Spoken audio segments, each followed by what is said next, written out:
ஏன் பண்ணும், உங்க ப்ராடக்ட் ஏன் வாங்கணும், இந்த மாதிரி விஷயங்களை வந்து நம்ம சொல்லக்கூடாது. யாருக்காக நீங்க யாரு, என்ன கம்பெனி, என்ன செஞ்சிட்டு இருக்கீங்க, எவனுக்கு கவலை கிடையாது. லட்ச லட்சம் பணம் வந்துட்டு இருக்கு, எப்படி வந்துட்டு இருக்கு, வைஃப், ஹஸ்பண்ட், குழந்தைங்க நம்மள எப்படி நினைப்பாங்க?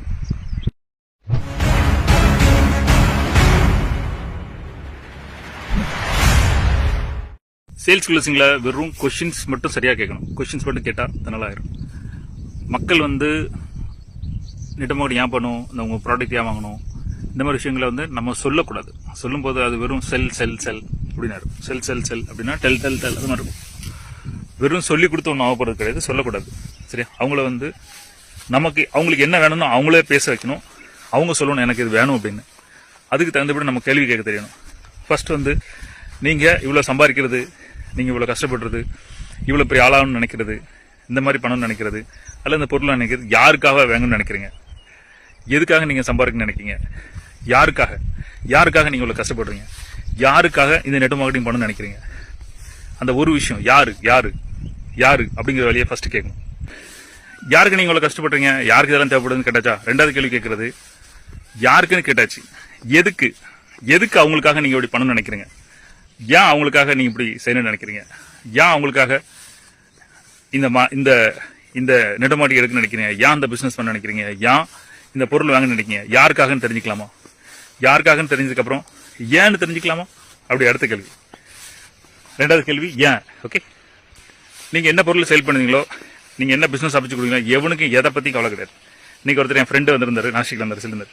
அவர் எப்போ வீடியோ பண்ண, ஹாய் என் பேரு இது, நான் இப்படி ஒரு கம்பெனில இருக்கேன், நான் உங்களுக்கு இதை சொல்ல போறேன். நான் ஒரு கூப்பிட்டு சொல்லேன், நீர் எவனை வேணா இருந்துட்டு போ, ஹாய் ஆய் முன்னா இருந்துட்டு போ, அதுக்கு என்ன அப்படின்னு மாதிரி. மக்களுக்கு நீங்க யாரு, எவன், எதை பத்தி கவலை கிடையாது.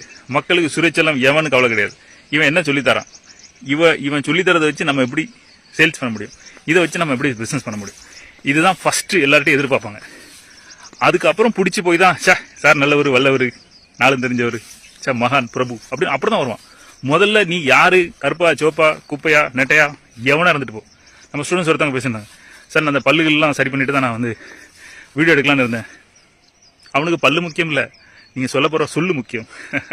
நல்லா இருக்கலாம் பல்லு சொல்லு. அந்த மாதிரி நான் சொன்னதை கேட்கல, பிடிச்சி வச்சு சட்டை வச்சு போடுங்க அப்படின்னா போட்டாங்க. சார் நிறைய பேர் பாக்குறாங்க, யாருக்கு பல்ல பத்தி கவலை. நான் சொன்னல பல்ல பத்தி கவலை இல்லை, நீங்க சொல்ற சொல்ல பத்தி கவலை. நீங்க யாரு, என்ன கம்பெனி, என்ன செஞ்சிட்டு இருக்கீங்க, எவனுக்கு கவலை கிடையாது. நீங்க அவனுக்கு என்ன கொடுக்க முடியும் அப்படின்னு கவலை. கேள்வி, நீ யாருக்காக இந்த பிசினஸ் பண்ண போற, ஃபர்ஸ்ட் கேள்வி.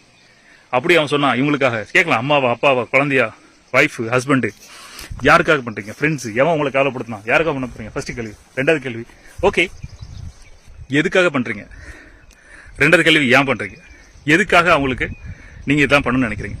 ஆளு தெரிஞ்சு போச்சு, ஆனா யான்னு தெரியும். இந்த வீடியோ ஒன்லி எம்எம்ஜி ஸ்டூடெண்ட்ஸ்க்காக பண்ணலான்னு இருந்தேன். பட் என் தங்கங்கள் நிறைய வந்து எம்எம்ஜிக்கு வெளியே எம்எம்ஜியில் ஜாயின் பண்ணாமல் இருக்கு. என் வீடியோ நைட்டு ஒரு வீடியோட பார்க்கணும் தூங்க மாட்டேன்னு சொல்றேன். அந்த தங்கங்களுக்காக நான் அந்த வீடியோ பண்றேன். ஏன் பண்றீங்க அப்படின்னு கேள்வி கேட்டாச்சா, எதுக்காக அவங்களுக்கு பண்ணி கேட்டாச்சா. அடுத்த கேள்வி, ஏதாவது உங்களுக்கு ஏதாவது ஆச்சு, நீங்க இல்ல உங்க காலத்துக்கு அப்புறமும், ஏன் நீங்க இல்லாத போது அந்த ஃபேமிலி எப்படி கவலைப்படும். நீங்க இந்த மாதிரி ஒரு விஷயம் பிசினஸ் பண்ணல, இந்த மாதிரி ஒரு பணம் சேர்த்து வைக்கல, இந்த மாதிரி ஒரு பேக்ரவுண்டு நம்ம குழந்தைக்கு கொடுக்கல, இந்த மாதிரி ஜென்ரேஷன் இன்கம் நம்ம குழந்தைகளுக்கு கொடுக்கல, நம்ம இறந்ததுக்கு அப்புறம் அவங்களுக்கு கொடுக்க முடியல, நம்ம அப்படி ஒரு வாழ்க்கையை பண்ண முடியல அப்படின்னா என்ன ஆகும். யாருக்கு எப்ப நடக்குன்னு தெரியாது. திடீர்னு நம்ம இல்லாத போனோம்னா அதுக்கப்புறம் நடக்கும். நம்ம குழந்தைக்கு ரெகுலரா அவங்களுக்கு தேவையான இன்கம் நம்மளால கொடுக்க முடியுமா. அவங்க எங்க இருக்காங்களோ அதே வாழ்க்கை வாழ்வாங்களா, வேற இடத்துக்கு போவாங்களா, அவங்க இப்போ எப்படி செல்வாக்கா இருக்காங்களோ அதே மாதிரி இருப்பாங்களா, இல்ல கஷ்டப்படுவாங்களா, அவங்க இப்போ எவ்வளவு என்ன லக்ஸரி, எந்த வீட்டில் என்ன மாதிரி செலவழிச்சிட்டு இருக்காங்களோ இதே மாதிரி இருப்பாங்களா, காணாம போயிடுவாங்களா. அடுத்த கேள்வி ஏன் இந்த கேள்வி? ஏன்னா மௌனி நீ இது பண்ணலன்னா உனக்குள்ள என்ன நடக்கும் தெரிஞ்சுக்கணும். அதனால இப்படி போட்டு ஓகே, பட் சப்போஸ் இப்படி இல்லைன்னா என்ன நடக்கும் தெரியட்டும். அது அப்படி ஒண்ணுமே நடக்காது அப்படின்னா நோ ப்ராப்ளம், பண்ணாத, பொருள் வாங்காத, ஜாயின் பண்ணாத. இல்லைனாலும் சும்மா ஒன்று தேவைப்படலை, எதுக்கு சும்மா போய் டைம் வேஸ்ட் பண்ணி பிசினஸ் ஜாயின் பண்ற? அடுத்தது இந்த பிசினஸ் ஜாயின் பண்ண சொல்லிட்டீங்க, இந்த மாதிரி ஆப்பர்ச்சுனிட்டி எடுக்குன்னு சொல்லிட்டீங்க, இந்த மாதிரி சம்பாதிக்கணும்னு சொல்லிட்டீங்க, ரைட் ஓகே. எப்போதுலேருந்து இதெல்லாம் பண்ணணும்னு நினைச்சிட்டு இருந்தீங்க? ஏன்னா ஒவ்வொருத்தருக்கும் நினைக்கிறது வேறுபடும். எப்போதுலேருந்து இதை நினைச்சிட்டு இருக்காங்கன்னு தெரியாது. எப்போ அவங்களுக்கு எடுக்கணும் அப்படின்னு நமக்கு தெரியாது. என்ன சூழ்நிலை அவங்கள இந்த மாதிரி திங்க் பண்ண வச்சுச்சு, இந்த மாதிரி எடுக்கணும் திங்க் பண்ண வச்சுச்சு அப்படின்னு தெரிஞ்சுக்கணும். அடுத்த கேள்வி, எல்லாம் ஃபைன், நாளைக்கு இந்த மாதிரி நீங்க ஒரு சூப்பரான பிசினஸ் செட் பண்ணி வச்சிட்டீங்க. இன்னைக்கு நம்ம நெட் மார்க்கெட்டிங் ஸ்டூடெண்ட்ஸ் நிறைய பேர் இன்னைக்கு அவங்க இல்ல, ஆனா அவங்க குடும்பம் வந்து லட்ச லட்சமா பணம் வந்துட்டே இருக்கு. எப்படி? நெட் மார்க்கெட்டிங் பண்ணி வச்சது. அவங்க கடை வச்சுட்டு இருந்தாங்க, ஆனா இன்னைக்கு அவங்களால, அவங்க இல்லாட்டினாலும் அவங்க குழந்தைங்களுக்கு ஃபேமிலிக்கு லட்ச லட்சம் பணம் வந்துட்டு இருக்கு. எப்படி வந்துட்டு இருக்கு? இந்த கேள்வி அவங்ககிட்ட கேட்கணும். ஃபார் எக்ஸாம்பிள், இப்போ நீங்க இந்த பிசினஸ் ஜாயின் பண்றீங்க, இந்த மாதிரி ஃபேமிலிஸ் பண்றீங்க, நாளைக்கு நீங்க இல்லாத போது உங்க ஃபேமிலிஸ்க்கு, உங்க குடும்பத்துக்கு ரெகுலர் இன்கம் வந்துட்டு இருக்கு, சரியான பேக்ரவுண்ட் செட் பண்ணி கொடுத்துட்டீங்க, அவங்க எங்கேயுமே இந்த இடத்த விட்டு வேற இடத்துக்கு போக வேண்டிய தேவையில்லை, எவ்வளவு இன்கமோ அவ்வளவு இன்கம் பண்ணிட்டு செமையா சந்தோஷமா இருக்காங்க. இந்த மாதிரி ஒரு சூழ்நிலை இருக்கும்போது நீங்க எப்படி ஃபீல் பண்ணுவீங்க? நீங்க அங்க இல்ல, நீங்க தேவைப்படல, நீங்க இல்லாத போது சப்போஸ் ஒன்று ஆகி போச்சு, நம்மளால நடக்க முடியல, வைக்க முடியல, சரியா, நமக்கு கிடைக்கும், அந்த மாதிரி ஏதாவது ஆச்சு, அந்த நேரத்திலையும் நம்ம ஃபேமிலி எந்த வகையிலும் கஷ்டப்படல, அவங்க சூப்பரா இருக்காங்க. எனக்கு புள்ள இருக்கு சொல்லும்போது நம்ம ஃபேமிலி சந்தோஷமா இருக்காங்க, நம்ம சுத்தி இருக்க அம்மா அப்பா கஷ்டப்படல, அவங்க நம்ம பணத்துக்காக யார்ட்டையும் போய் பிச்சை எடுக்கல, அவங்க எப்படி வாழ்ந்த, நம்ம இருக்கும்போது எப்படி அவங்கள ராசா மாதிரி ராணி மாதிரி பார்த்துட்டோமோ அதே மாதிரி இப்பவும் அவங்க இருக்கிறாங்க. அந்த மாதிரி ஒரு ஃபீலிங், அந்த மாதிரி ஒரு விஷயம் இருக்கும்போது உங்க வாழ்க்கையில உங்களுக்கு எப்படி இருக்கும்? எப்படி ஃபீல் பண்ணுவீங்க? அவங்க ஃபேமிலி அப்படி இருந்தா எப்படி ஃபீல் பண்ணுவீங்க? அவங்க குழந்தைங்க, அவங்க ஒய்ஃபு, ஹஸ்பண்டு, அவங்க அம்மா அப்பா, நீங்க இல்லாத போதும் அவங்க இந்த மாதிரி ஒரு ராஜா வாழ்க்கை, நீங்க இருக்கும்போது இருந்த வாழ்க்கை அதே மாதிரி நீங்க இல்லாத போது அவங்க வாழ்ந்தா எப்படி ஃபீல் பண்ணுவீங்க? அடுத்த ஒரு கேள்வி, சப்போஸ் நாளைக்கு உங்களுக்கு ஏதாவது ஆச்சு, நீங்க உங்க பிசினஸுக்கு ஃபேமிலிக்காக எதுவும் பண்ணி வைக்கல, அந்த நேரத்தில்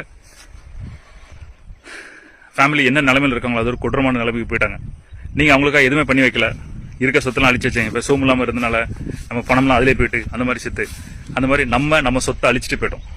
நம்ம எந்த சம்பாத்தியம் நம்ம குழந்தைங்க வைக்க முடியல, நம்ம போனதுக்கு அப்புறம் அவங்களுக்கு எந்த இன்கம் பண்ணி கொடுக்க முடியல. அந்த ஒரு சூழ்நிலையில நம்ம ஃபேமிலி, நம்ம குடும்பம், நம்ம அம்மா அப்பா, ஒய்ஃப், ஹஸ்பண்ட், குழந்தைங்க நம்மள எப்படி நினைப்பாங்க? இந்த தருதலையை கல்யாணம் பண்ணிட்டு என் வாழ்க்கை இப்படியே போச்சு, இந்த ஒரு அப்பா கிடைச்சி இந்த அப்பா என் வாழ்க்கையை நினைச்சிட்டானே, இப்படி நம்ம சொல்லக்கூடாது. நம்ம குழந்தைங்க, நம்ம ஃபேமிலி நம்மள எப்படி நினைப்பாங்க?